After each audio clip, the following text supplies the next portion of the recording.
Bing bong. Hello, everyone, and welcome to episode 17 of the Paddock Talk podcast. I am Kyle. And I'm Scott. Today, we're coming to you a little late, but we're going to be going over the sprint weekend from Spa, getting into a little news around the paddock, and a lot more stats. We held it a little low on the Max Verstappen stats, though. Yeah, just a couple, dozen in all. It's not my fault the guy is breaking every freaking record. Every stat you look up is, did you know Max Verstappen is the first person to, well, damn it. So we tried. We tried our best. Now let's jump right into the sprint results, though. Not classified, so not finishing was Fernando Alonso in 20th and Checo Perez in 19th. Finishing last in 18th of the running cars is Yuki Tsunoda, Nico Hulkenberg in 17th. No shock. Logan Sargent 16th, Zhou Guan Yu 15th, Kevin Magnussen 14th, Valtteri Bottas 13th, Alexander Albon 12th, and Sir Lancelot Stroll in 11th. Then we had Daniel Ricciardo making the top 10, Esteban Ocon 9th, George Russell starting the points off in the sprint and 8th, Lewis dropping to 7th after a 5-second penalty for making contact with Checo, Lando Norris in 6th, Charles Leclerc in 5th, Carlos Sainz in 4th, Pierre Gasly on the podium in 3rd for the sprint, Oscar Piastri 2nd, his first podium of his F1 career, granted sprint, and Max Verstappen. Doesn't matter if it's a sprint or the Grand Prix, he still wins. Scott, what'd you think of the sprint? Yeah. Any quick thoughts? Pretty good. And it's funny, Max went, because they started under safety car, and the first lap, 10 cars come in the pit road because you had to start under safety car on full extreme wets, and full extreme wets are literal ass. Like, they're non-raceable tires unless the track's flooded, but you're not going to race on a flooded track. So Max actually stayed out, and the 10 cars, 10 teams, one car for each team pitted, so you're not double stacking. Piastri, I believe, was the first car for McLaren. He ended up taking the lead for many laps until, Max Verstappen did Max Verstappen things, pitted on the next lap, and came back. But no, it was pretty intense intermediate race. Yeah, Pierre Gasly, who started back in 6th, who got a podium at Spa, which, if you've been following Alpine and their disasters, it's a sprint podium, but it's still points. It's still something. It's still 6 points going to driver and constructor standing. So I really enjoyed it. Did Lewis Hamilton deserve that penalty? I'm not a big Lewis Hamilton fan, but I'm not a big hater. I honestly think it was a racing incident, but he's normally been the benefactor of a lot of ticky-tack calls, so it's weird to see one go against him, but it did cost him. He fell all the way down to 7th, but no, nothing else really. Daniel Ricciardo finishing 10th in the AlphaTauri looked really premium. He was looking close to pointing out, but both Mercedes and Ocon were like, not on our watch. But no, both McLarens look strong.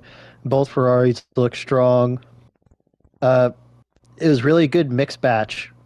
Besides, the wet weather condition. What'd you think? Yeah, you kind of hit on all the highlights. Oscar finishing 2nd, I thought was great. Pierre finishing 3rd at a track that means a lot to him. And it's kind of funny to see Otmar on his way out the door and get his best result at Alpine. Not funny, but just, I don't know, kind of ironic.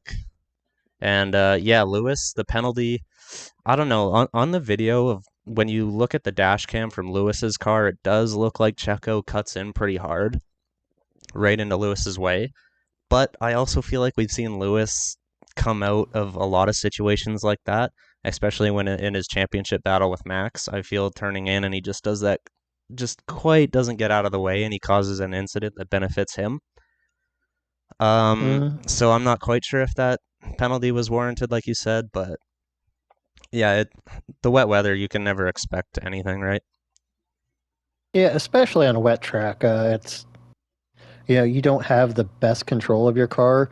Burp the throttle just a tad hard, and you're spinning your tires. So again, ticky tack. I think it was a racing incident. They're just two guys racing hard for a position, and they ran out of real estate. hmm Transitioning into the actual race, we'll get into the results of those. Well, after that great sprint performance on the Saturday, Oscar Piastri not classified last place in the race after a daring turn one dive bomb that did not go well. And Carlos Sainz, who was a recipient of that dive bomb, finishing 19th. It's like a broken record. Nico Hulkenberg last of the running drivers in a Haas at 18th, Logan Sargent 17th, Daniel Ricciardo 16th, Kevin Magnussen 15th, Alexander Albon 14th, Joe Guanyu 13th, Valtteri Bottas 12th, and Pierre Gasly 11th.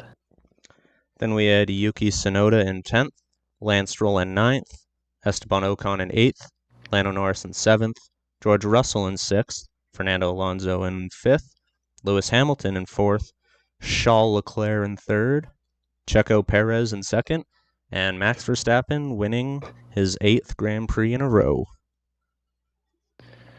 Yeah, didn't see that coming. Yeah. But yeah, this was more of your typical race where Max Verstappen just dominated, just hammered down, foot on throat, just demolished the other teams. Uh, I'm glad to see Checo Perez actually showing his worth in that Red Bull. You haven't seen it very often where both Red Bulls are finishing 1-2. Normally, Checo's fighting from 15th or 16th just to get into the points. Yeah, he because where was he that he span out is in the sprint. So it's still kind of a hit or miss weekend for him. I found obviously the incident wasn't all his fault, but yeah, good to see both Red Bulls there at the top. W- I saw Lewis his comments after the race, how because he started in third, right, and he said it was kind of just a matter of time before Max passed him and he dropped down, which I thought was kind of funny Mm-hmm. because it kind of just seems like the theme of this season now that it's just Max's obviously to lose just every weekend. Yeah, it really is. Uh, was really surprised to see both Aston Martins up in the points. Granted, Lance Stroll all the way back in the ninth, but Fernando Alonso, after a couple, hit and miss races, 10 points is 10 points, and they're going to need it in that constructors battle because they're fighting with Ferrari for third. It looks like, and McLaren's turned up the heat. Yeah, and I know we're still talking about Spa, but I am excited for McLaren for after the summer break as well because they're apparently introducing some upgrades and they want to compete even more at the top with Red Bull and actually battle for wins and podiums every weekend.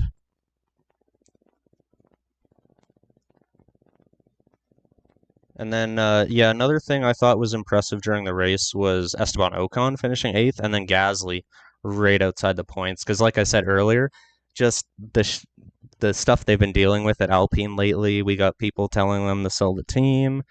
Um, it seems like half their team's been fired in the last like year and a half. And Pierre gets the podium in the sprint. And I think they just had a decent weekend all around Alpine.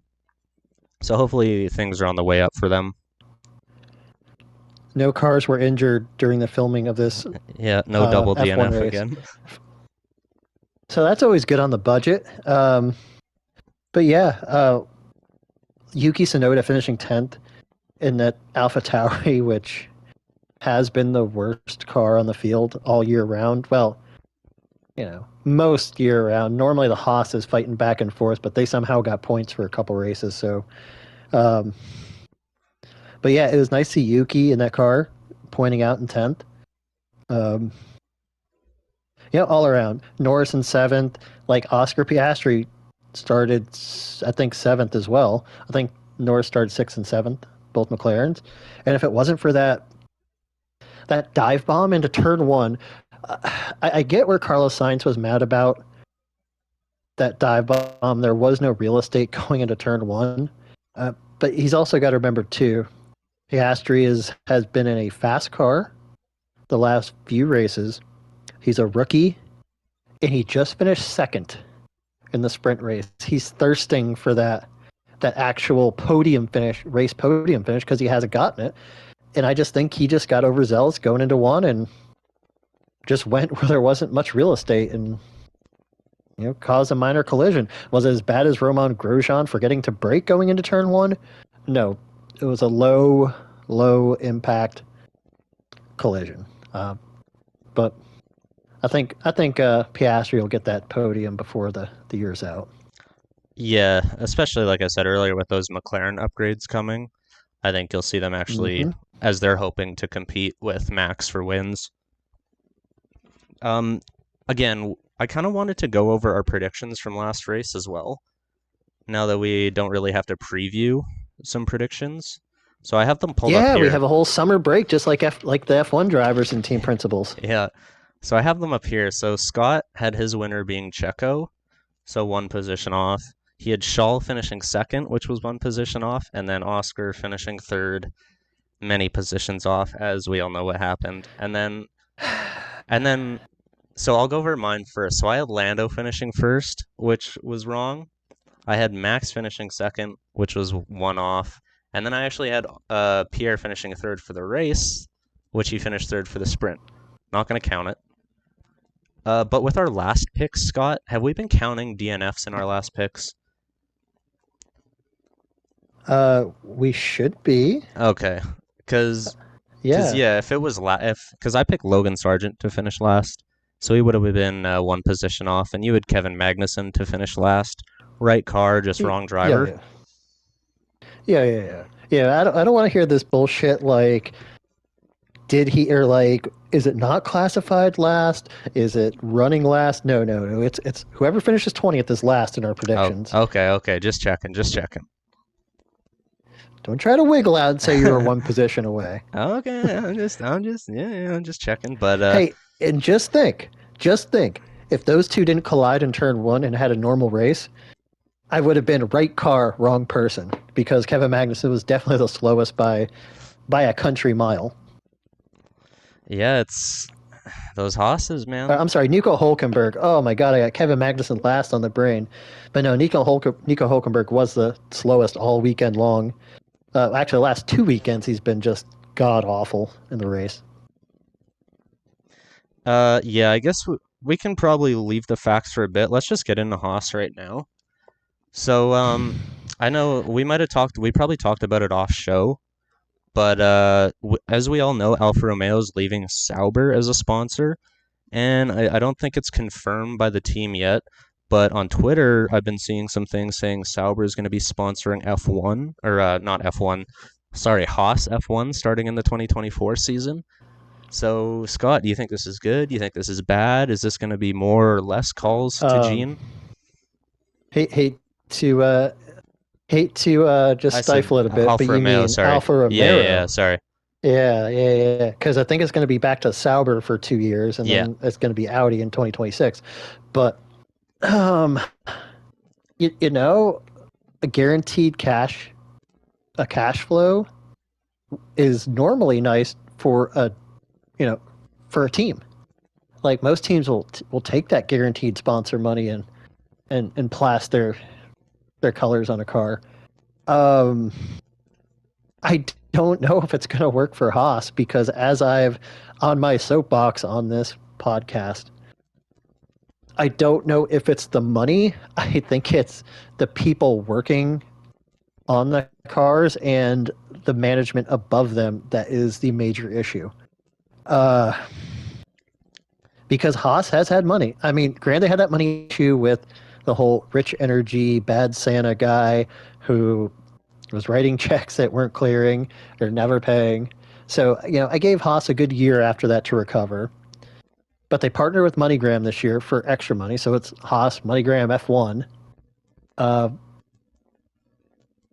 I don't know if Alfa Romero is going to be giving oodles and boodles or they're just going to be a partner in name only and with some you know, cash incentives. But I don't know. I, I would love to see them be good, but I've seen this movie way too many times where, oh, look, Haas is going to be different next year and they'll do good at Bahrain and they're just going to shit the bed, race in, race out because they can't fix their freaking car on race day.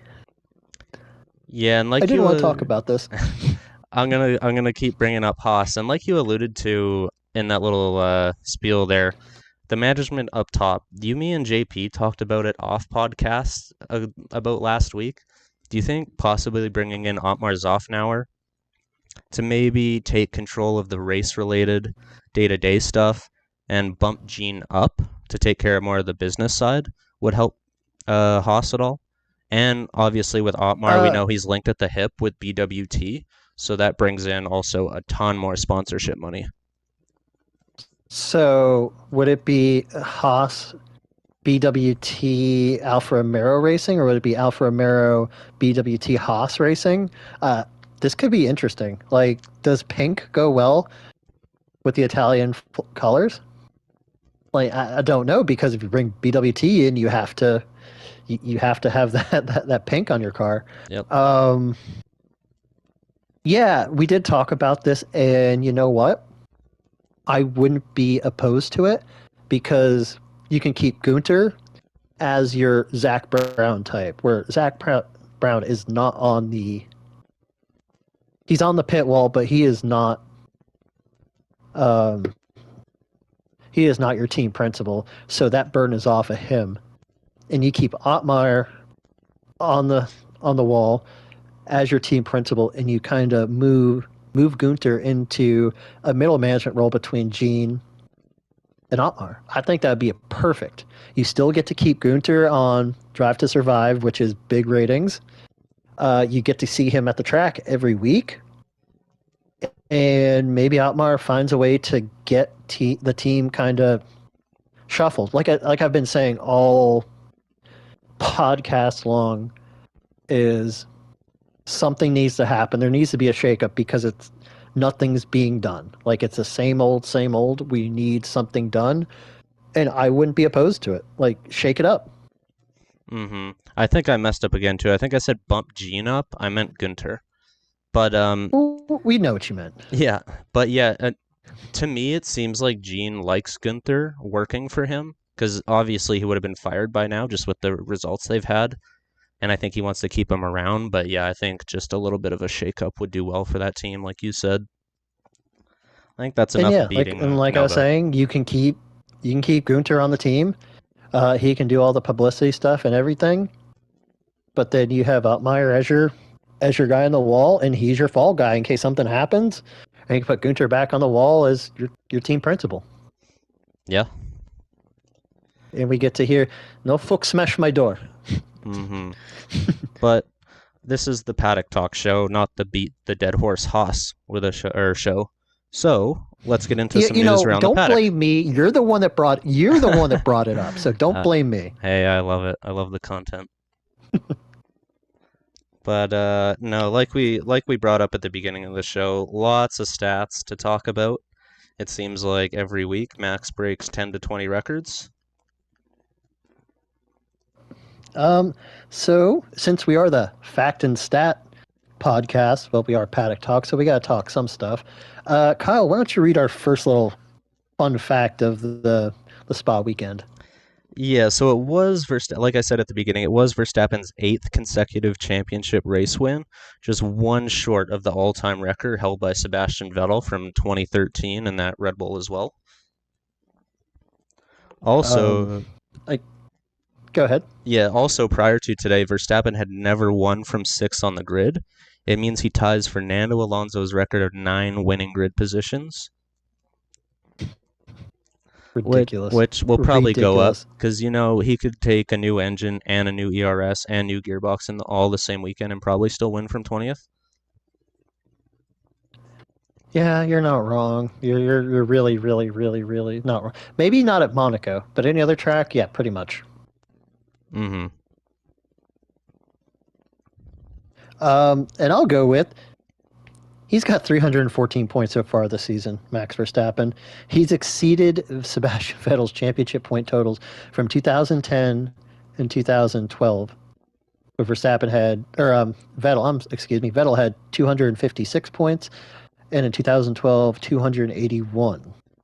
Also, it was Max Verstappen's 13th consecutive podium finish, which is the fourth longest in F1 history.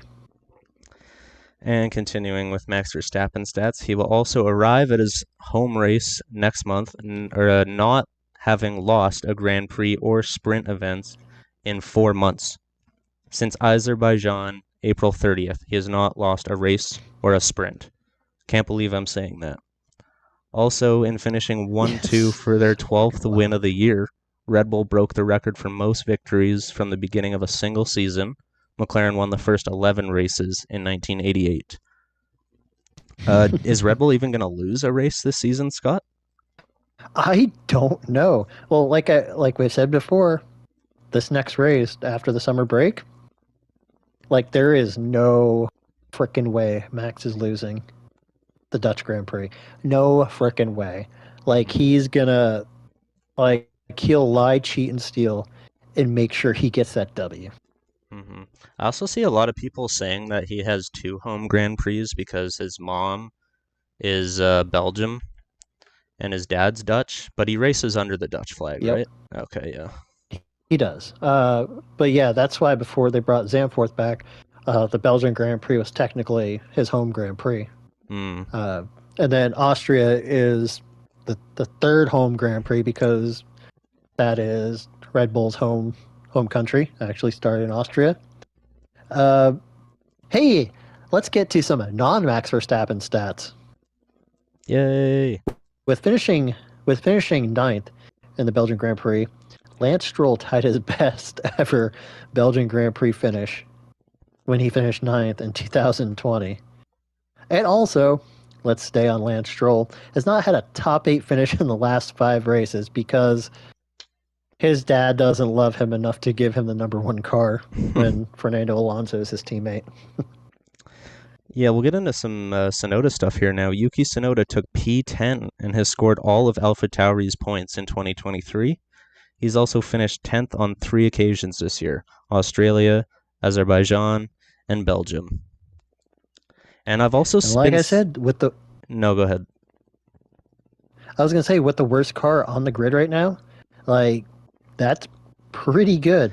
10th place, Yeah. getting to 10th place. Like, the Haas's can't even touch 10th in the last 7 or 8 races. So, I mean, good on you, Yeah. Yuki. Yeah, I've heard a lot of people at Red Bull are impressed with him just from watching the post races and surfing on Twitter.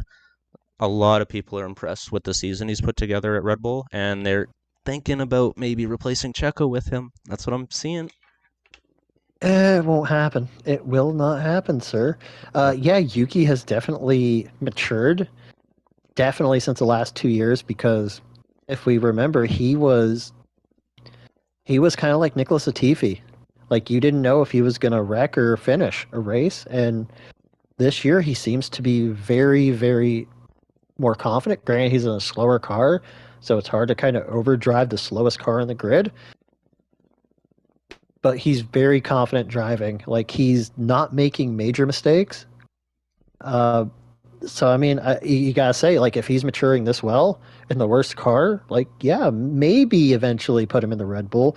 But we know that's gonna be Danny Rick's. That's gonna be Danny Rick's vehicle Yeah. whenever Checo finally gets shit canned. Um, Going with Pierre Gasly, who only managed P11, but still scored more points in the sprint race than his teammate Esteban Ocon scored in the actual race, which was 4 points. So Pierre Gasly had a better weekend than you, Esteban. He's on to you. Um, and also the first lap, first turn incident. Carlos Sainz, DNF for Ferrari, was his fourth failure to finish the Spa Grand Prix. Fifth when you include he did not actually he did not actually start the race in 2020.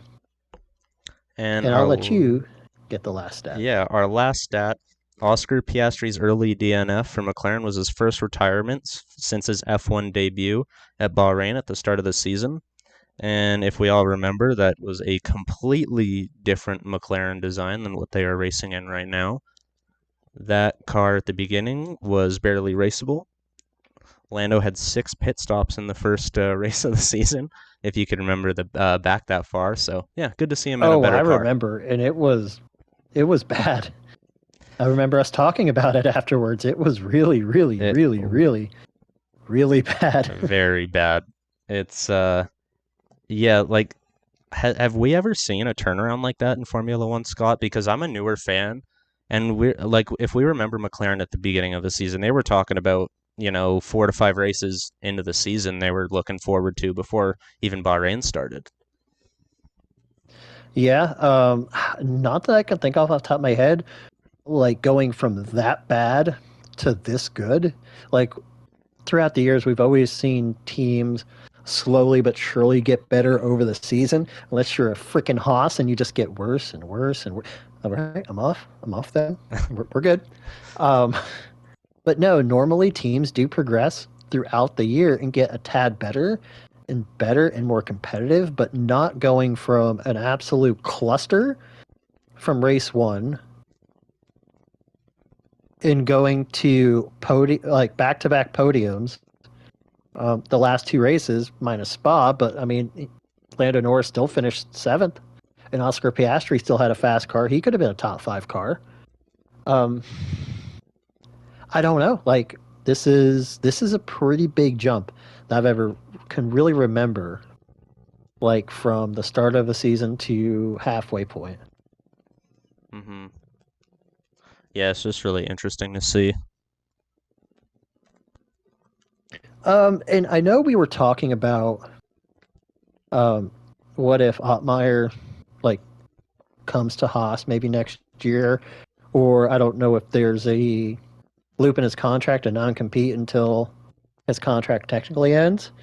But rumor and innuendo already for the summer break about his possible replacement. I know we talked about it off air a bit. What if to replace Ottmeyer, Alpine brings in Matteo Binotto, a former Ferrari team principal, and what if it happens? I've heard rumors that it could be at the end of the summer break that they announce him for next year because he's technically still signed with Ferrari until the end of this year. Um, what do you think? Is it a crazy summer break rumor, or could you see it? Mm, I could see it happening just because, a lot of these teams, or it just seems like in sports, teams like to go with a guy they know who's been in the business. But was he the issue at Ferrari? They still made mistakes at the beginning of the season. They're still making mistakes currently. You know, if he goes to Alpine, will we see the same mistakes? I guess it just time will well, tell. well, I don't know because he's been going with Ferrari since is it last year? Yeah. They kicked him out last year, but as we've seen last year and this year, while he wasn't the team principal of Ferrari, I don't think it was him. I think it was Ferrarying.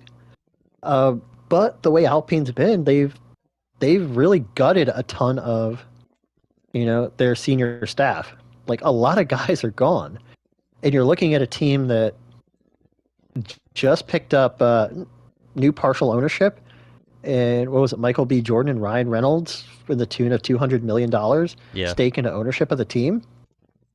And you see a fire sale of existing existing people. They've been on a team for a while. I mean, Matteo Bonato would be a good, solid kind of stopgap team principal to help them kind of maybe slow the bleeding.